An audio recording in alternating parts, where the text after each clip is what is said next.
Welcome back to Married with Gaming. I'm Jen. I'm Mike. And today we're going to do our game review of the tabletop game Ethnos. This is a board game that was, I believe it was 2017. Yep. That's when it came out, Yeah, it is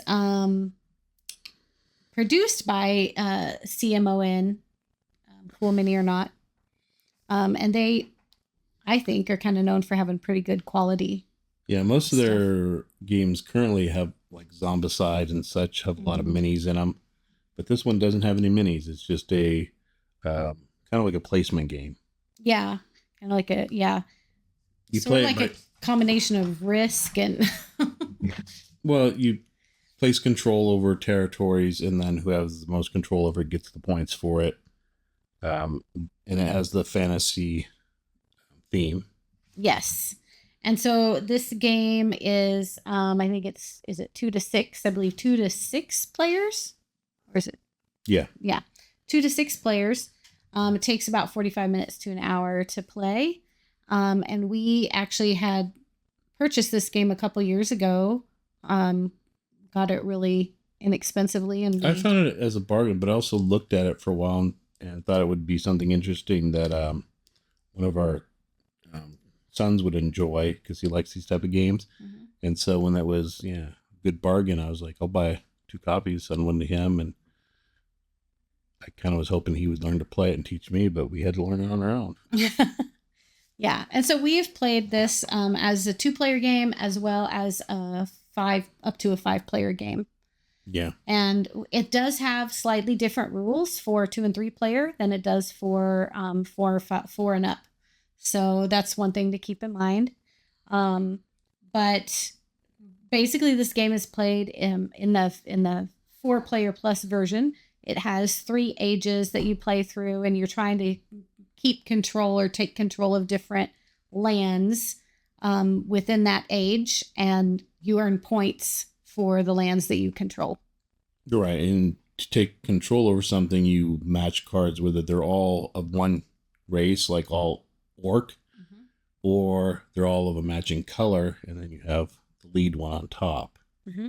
So each of the, there's 12 tribes that you can control, and it's kind of randomized as far as what tribes you start the game with.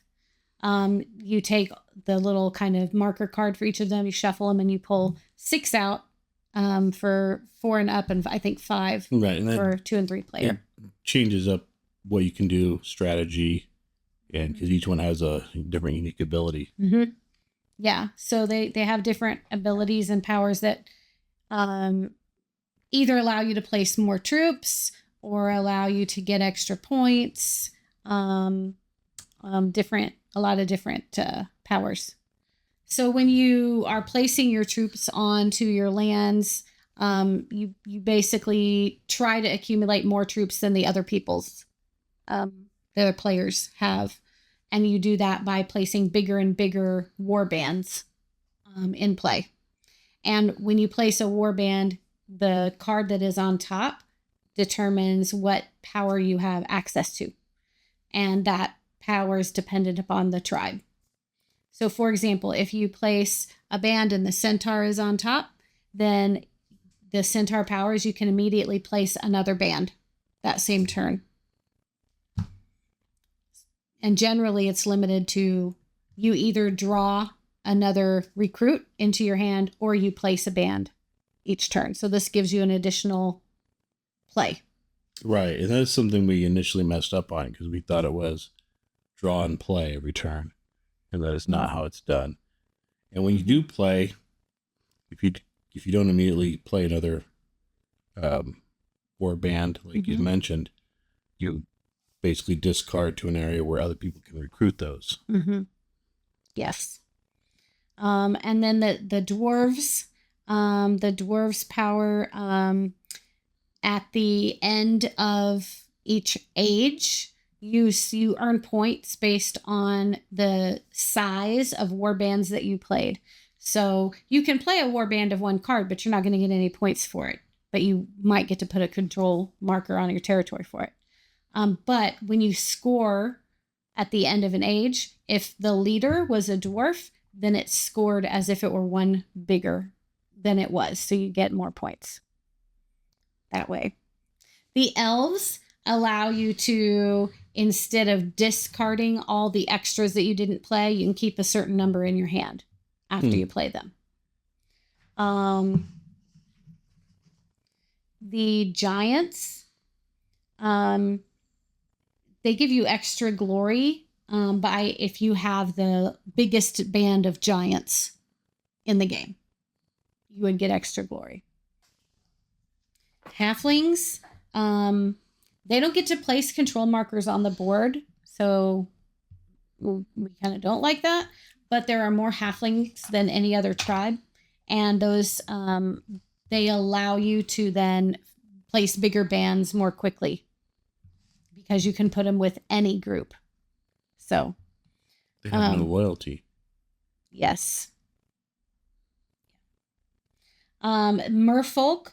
If you place merfolk on the board, there's a special merfolk board that as you play bands with merfolk, the size of the band, you move that many markers up on the merfolk track, and that stays between ages.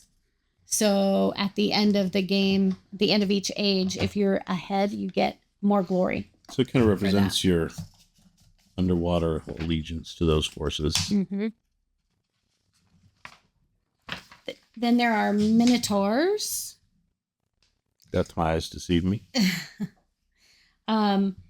Minotaurs give you the ability to have one less card than normal in order to place your control marker on the kingdom.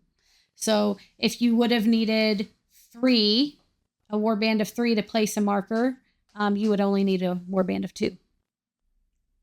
Yeah, and like I noticed in the smaller play, when that seems more like because you have to go with the cumulative total in the smaller game instead of just beat the next guy. Yeah. Made it hard. It made it would really hard quickly to get bands big enough to put a control marker on. Yeah. Orcs, if you have orc leaders, there's a separate little orc card that each player gets, and you put a control marker on that orc card, and the more control markers you have on there, the more glory you get at the end of the age. So it's kind of like, in addition to the control of the territories, you're kind of like getting power from the horde. Yeah. It works. Skeletons can go in any band, so that's really their advantage. They can go in any band, but they're brittle. So before you get any glory, you have to get rid of all the skeletons. So they don't help your band size points. They just help you put your markers on quick. Trolls, there are some little troll tokens. And when if you play a band of 3 trolls, you get to take the 3 troll token and put it with your troops. And that is like a tiebreaker token. So at the end, if 2 people have the same number of control markers on a territory, the person with the higher troll token can automatically win that. I can make it really swing. Mm-hmm. Yeah. And then wing folk, they don't have to, they can go on any, you can put your control marker anywhere. A territory might be marked as orange or blue, but they can go wherever. They don't have to match their color to the place to the land. Yeah. And then wizards, with the wizards, you would play a band with the wizard on top, and then you still have to discard, but then you immediately get to draw as many cards as were in your band right away. Like magic. So it helps you, replenish your troops and replenish your hand. We're not going super detailed on these rules today, but they're not hard. The rule book is really nice and easy to read, and it's pretty clear. I think it's worded very well. Like any game, there's like a tiny little learning curve, and we always seem to do at least one thing wrong the first time we play a game. But it you pick it up and learn it in a few minutes. It's not like it takes a lot of prep time. Yeah, it's not as super overly complicated as some placement games, Euro placement games, but it has enough depth and enough because you can change up what is in play. Like sometimes halflings are in play, sometimes they're not. Sometimes orcs are in play, sometimes they're not. And if you are going to be a certain type of player, it could change or ruin your whole strategy if you always depend on certain things to be in play. Right. Plus there's a luck component too, because you do shuffle so the way the end of an age works is you shuffle 3 dragon cards into the draw pile. The first 2 just, give you warning, hey, the end is near. And then the third one could come at any time and the game ends immediately. There is no extra turn, one round around. It's just done at that point. Right. So sometimes holding those cards because you think you're going to do a coup play and take over might not work if it's coming down the last couple cards and you don't know which one's going to pull a dragon and end it. Yeah. And when we've played 2-player, like last night when we played, we were 1 point apart in score at the end. So things can turn around. I was way ahead at the end of the first stage, but then I only won by 1 point. So things can turn around really, really fast in the second one.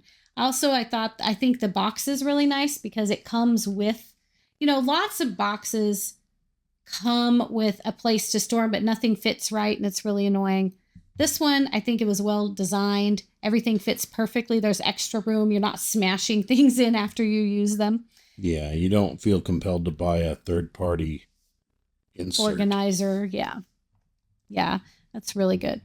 And, we did play this with some family members, and we had a really good time. We played it multiple times, even with family members. And so it's definitely a fun game that is good for like a family game night or friend game night without being too long or taking too much time. Yeah, it seems like there's going to be a lot of strategy to it, but also it seems like if somebody's pretty casual, if you can play Monopoly, you can play this easy, in my opinion. Yeah. Yeah. It's not so simple that it's all luck. There's strategy involved, but it's not overly complicated either. So, right.